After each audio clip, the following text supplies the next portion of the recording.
Yeah. Normally, Ready, Nick?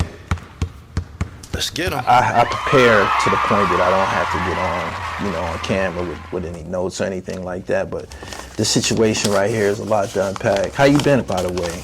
We ain't spoken a couple of years. Yeah, because it just took a couple of years for us to let everything manifest and marinate. We was in a bad place. Yeah, it just took, now you see how long it took for us to come to this day. Yeah.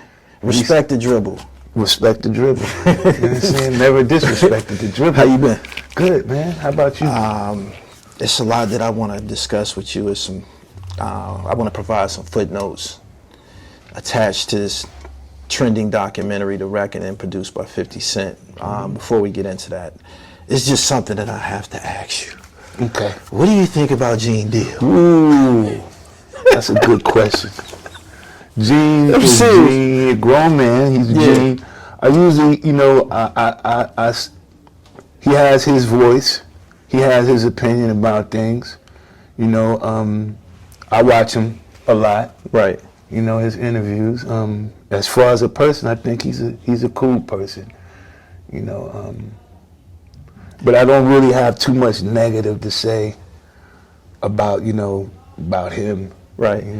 The content that I bring to the internet, it goes far beyond the lights and the cameras. Mm-hmm. And it's my opinion that in order to conduct a proper interview, you first need some proper networking, some proper contacts. Mm-hmm. And I brought to the table a personal relationship with you before all of this happened, right? And I felt that due to our personal relationship, you were more transparent with me than other media outlets. There's some information that other platforms extracted from conversations that we had. I didn't like. From our past interviews? Yeah, absolutely. I didn't like how Gene and Art of Dialogue took your story about Suge putting Diddy in the full Nelson, and the shooter with the Jamaican accent saying, Shout out Brown Time. Yeah, I don't watch television. I don't watch television. Me don't watch television. Yeah.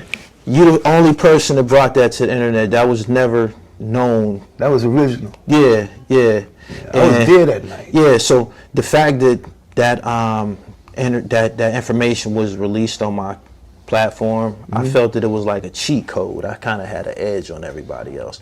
But I didn't appreciate them niggas. That was my issue, that primarily. I didn't appreciate them niggas taking information from my platform and not acknowledging me.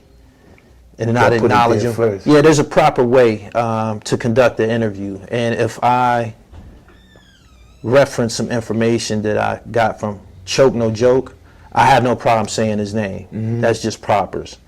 Anyway, we heating the soup. Yeah, I don't like that shit. I don't like it. I work hard. I do, and a lot of my interviews, they are scripted, and I put a lot of preparation into these discussions, and I wasn't feeling that shit. So that kind of, noticed that. Yeah, that kind of irritated me, in the fact that after that, you did some interviews on the Art of Dialogue where I felt that Art of Dialogue didn't use any discretion.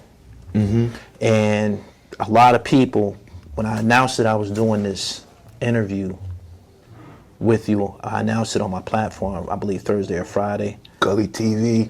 A lot of people wanted to know,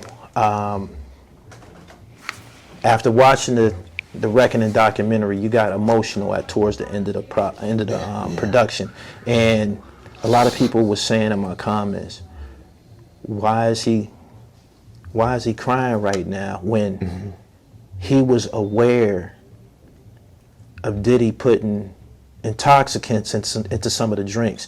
And with a statement like that, I felt, it's on tape. The way that you presented it, you said we would be in the clubs, and we would have bottles, and they would have these bottles over here that was for the girls. And when you said we, it was almost like you. We the boys, we the men, the ones that are going to sleep with the girls. We are part of spiking us. these bitches drinks and shit. That's No. that's how it came out. But that's how it may have came out. But it didn't come out like I put. It's not like I put Molly all in her champagne and she didn't know it. Okay. I didn't take her home and enjoy it. I wanted to bring you here so you could clarify that, because after watching the documentary, there's a portion on the documentary when the white girl, I believe her name was Aubrey O'Day, she speaks about somebody who filed a lawsuit against Diddy, and they had an affidavit, and this person on this affidavit was speaking about walking in on Aubrey O'Day being sexually assaulted. Aubrey O'Day, though, she don't remember it. So that leads me to believe that she probably was date rape drug. Yeah, date rape or under some type of intoxicants. And I felt that I would love to give you an opportunity to clarify exactly what you were saying when you said that. Okay. There's two ways we can look at this. The first way is, it's called sex, drugs, and rock and roll. Okay. There's no problem with that. Sex, drugs, and hip hop, there's a problem. That's why in the new book I got a chapter called Sex, Drugs, and Hip Hop. So it explains, like, when you have a rock and roll artist that can go on stage and bite a bat's head off, defecate on himself and rub it all over his body and jump into the crowd. Right. Yeah. But when it comes to hip hop, it's a problem. Now, there are such thing as drugs in hip hop. There's a such thing as prostitution in hip hop. Industry is actually in the street. So anything that we're doing music entertainment wise is an in the street business. Okay. And to me, I think there's a lot of things that come along with music. Even owning a record label, you ever notice that most of the people who own record labels usually were ex-drug dealers trying to find another way, something else to get into. So another thing we look at is a lot of females back in this time, when we were those stars, they wanted drugs. That's what they wanted. It's a lot of females. You can go to any club right now. There's a lot of women out there that want drugs. It's a lot of women who took ecstasy freely on their own. And they didn't want to party or feel right if they didn't have ecstasy in their system. Okay. So, you know, when you're dealing with them, that's why when you think of the songs like, I quoted Rick Ross, that doesn't mean much, but it's like, it was okay at one time to say those kind of things, but then all of a sudden it turned to a point to where it wasn't okay. Not saying that I put something in someone's drink and drugged them. I wouldn't want to sleep with a girl who was intoxicated or passed out. That's Rick no Ross fun. was vilified for what he said, though. There was something that came behind that. I remember maybe around 2012 when the song was called "You Don't Even Know It." And when he said that verse wasn't accepted by general society. I'm trying to wrap my mind around what your rebuttal about sex, drugs, and rock and roll and hip hop. Putting an intoxicant in somebody's drink is a crime, especially if it's followed up with a sexual assault. And that's a creep move. Yeah, exactly. So that's for somebody who don't know how to talk to a female while she's not on anything. That's a creep move. Yeah. So they are the ones that need to use that in order to find someone. Me, I have a beautiful way of just expressing myself through words. So even if I don't like to even have a female who's passed out. I don't want to have sex with a female who's on drugs. You know, I don't want to have sex with a female who's underage. I don't want to have sex with a female who's broke. I don't want to have sex with a female who's ugly. You understand? So to answer that question, the we would also be the part of. See, we used to have security guards and everything with us. Yeah. And I was super happy when it would be Wolf, and he'd say, "Don't drink those drinks right there. Okay. Stay away from those right there." Okay. Right. And that's the champagne game was very. It was a thing back then. You remember to have a bottle of Cristal in the club. Absolutely. Go to the club, spend $250 a bottle. Absolutely. Right? Sometimes you go to the club and buy a $250 bottle. It's the Winty win because they done took it out, put the wholesale decleak, whatever, one of them cheaper champagnes in there. Then you in the club drinking, you be like, this don't taste like Moet, because they done put the slip off on it. You know what I'm saying? So Yeah. to answer your question, what I can tell you is I never had to use a drug or anything and had to intoxicate a female for her to understand me. I mean, because I look at it, man. Even if I was a female, I still fuck with myself. So I feel good about me. You know what I'm saying? Right. It's the dribble. But that ain't my dribble. I got it. I got it.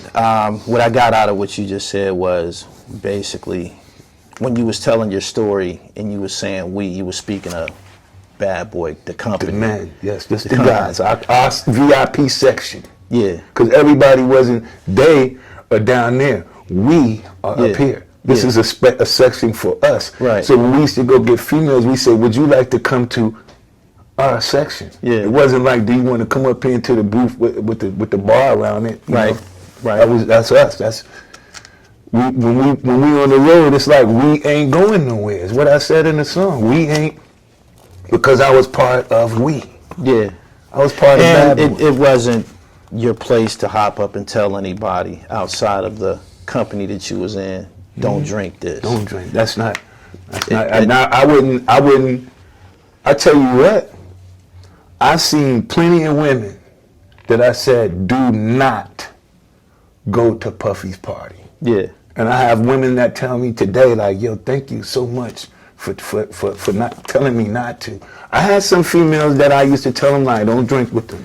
Right. You know, I give them the no drinking. Go get your own drink. Yeah. Right. Right. I had some that, because not that I said that anything or I knew anything was in that bottle or in that drink. I just said, don't drink with them. It's like drinking with creeps. Don't drink with the creep guys. Right. You know what I'm saying? What is that? The guys you're going to wake up and you're going to think you was in the bed with Lil Rod.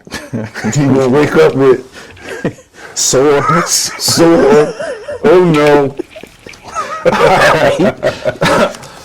All right, moving right along. I want you to give my viewers some insight on what it was like growing. You're New Jersey native, right? New York, New Jersey. I was born in New York. Okay. I was raised in New Jersey. Tell me what growing up in New Jersey was like. Growing up in New Jersey was actually incredible, because the part of New Jersey I grew up was called Teaneck. It's a little funny town. You know, it's like Israel. A lot of Jews lived there. So Okay. they used to call it Little Israel. And so it's a rich town. It's almost like the Hollywood of California back in the day. So I grew up in a very rich town that was known for a lot of violent crimes and home-wise. Okay. You know, so I grew up in New Jersey. My father just moved from New York.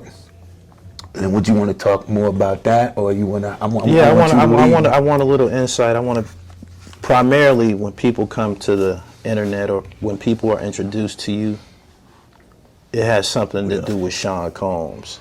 Mm-hmm. So what I want, I just want to provide you with the opportunity to give people a little bit of background on how you fell in love with hip hop. Were you a part of the hip hop culture growing up in your teens?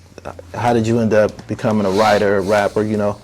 Well, one thing I will say first, I want to start off with saying, Sean Combs, if you ask me, he was on my team. Okay. Right, I was never on his team. Clarify that. Because I'm the one who wrote the music that he was singing. So if I wrote the music, I'm the one that's the brain. Okay. I'm the one, I can sit there and write and make you say, I'm a sucker. Mm-hmm. And if he sounds good, you'll say it. Because I wrote it. You didn't write it. Okay. So that means, you know, a lot of people say to me, Sean, he didn't ever put your album out because maybe you suck as a rapper. You know what I'm saying? You suck as a rapper. I'd be like, so you trying to tell me that I can pen him some songs, but I can't pen a song for myself. Right? So that's just how people are. We heard you on Muscle Game, though. We heard you on Bad Boy for Life. You got don't speak that song. Which one? Muscle Game. Since we talking about Muscle Game, in the documentary you said that you felt some type of way about some of the ad-libs Yeah, the ad lib, man, was just like, yeah, some of the things that he said. But I just want to interject. The shit that he said, what did he say? it fit the song. It fit the song. Y'all was talking some live shit. Y'all was talking about get the fuck out of Dodge and all of that type of shit. Fuck out of Dodge, man. Yeah, so I never had any problem with what he said, but it did have a eerie connotation to it, being as though some people might have lost their life at the hands of Diddy. Anyway, when that was added to the song, did you feel some type of way about it then? Then, when he said it, I was kind of like, I was just like, I'm looking at Rob. I'm like, yo, Rob, you know, Harold Melvin and the Blue Notes is like, the Blue Notes is getting out of hand. I'm like, what's up with the Blue Notes? Saying they off key or something. I'm like, I'm trying to get him to the side, yo. What's wrong with him? Yeah, you know what I'm saying? So he was talking. I was like, okay. I left out of the studio that evening confused. Yeah. Right? But then this is the thing that really gets to me, is fast forwarded to years later, and then you hear people saying $1 million, $1 million. It was like a lot of $1 million. I'm like, damn. Yeah, it started to make sense as we got more information associated with some events that probably happened. Different other events that added up, and I was like, damn, maybe that's the $1 million he was talking about. But it'd be a couple of them. It'd be $1 million this. He gets sued for $1 million, this. So you'd be like, damn, it's a lot of $1 million deals going on. Yeah. You know what I'm saying? So to go through that then, and then fast forward and hearing what someone is saying about this, you'd be like, damn, man, I hope he wasn't talking about him. Yeah. I hope he wasn't. Because I would have told him I didn't want to do music that day. I would have been like, nah, today's not a good day for music, brother. You know, I think I want to take a break, a rest. Right. You know. Professionally, your story musically, it predated your relationship with Bad Boy Records. Mm-hmm. You care to share? Ask that one more time, because I want to make. Prior to being on Bad Boy, I'm basing this question off of knowledge that I have between me and you. Yeah. Prior to being on Bad Boy, you had already recorded some music with some professionals. Ironically, another Mount Vernon native, right? Yeah, that was Heavy D. Heavy D was the first person, him and McGruff. Okay. Heavy D and Tony Dofat, they was working with They was working on McGruff album, and Heavy flew me because, you know, Heavy used to be in Beverly Hills. Okay. So he was kind of like from the neighborhood. He was like, Heavy D, I see him every day. He said, come meet me at the barbershop. I go meet him at the barbershop. So at this time, you had moved to Beverly Hills. I was in L.A. That's when I was with D1 and them out there. Yeah. Shout out to D1, man. What's up? So, as far as proximity, how far is Beverly Hills from this Mansfield area that you associated with? Step outside right there. It's right there. It is the Beverly Center. Okay. It is like, you know how you go to the Beverly Center? I've never been there. I heard a lot about it. No, you gotta get out there. I wouldn't fuck around at the Beverly Center. You gotta get out there. Yeah. Got a notorious reputation. It has a real bad reputation, but everything that in Hollywood was basically, you're in Mansfield, or it's another neighborhood that might be there. But as far as this right here, this mall in this area, right, that's what it was. Okay. So you started out before. You know, now I wanted to get something else. Before, when I lived in New York, my grandmother, my father's first wife's mother, her name was Zell Sanders. Right. And she was the first black lady to own a record label in New York, but not only New York, it was another lady that they say was the first black lady to have a record label out of Detroit in 1958. What was the name? Can you recall? I can't remember the name of the lady's label in Detroit, but my grandmother had a record label in 1955. In New York? Yes. So they say that she's the first lady. The one in Detroit was the first black lady to own a record label, and actually my grandmother was. Okay. Right. And my father was a singer. His name was Kenneth Curry.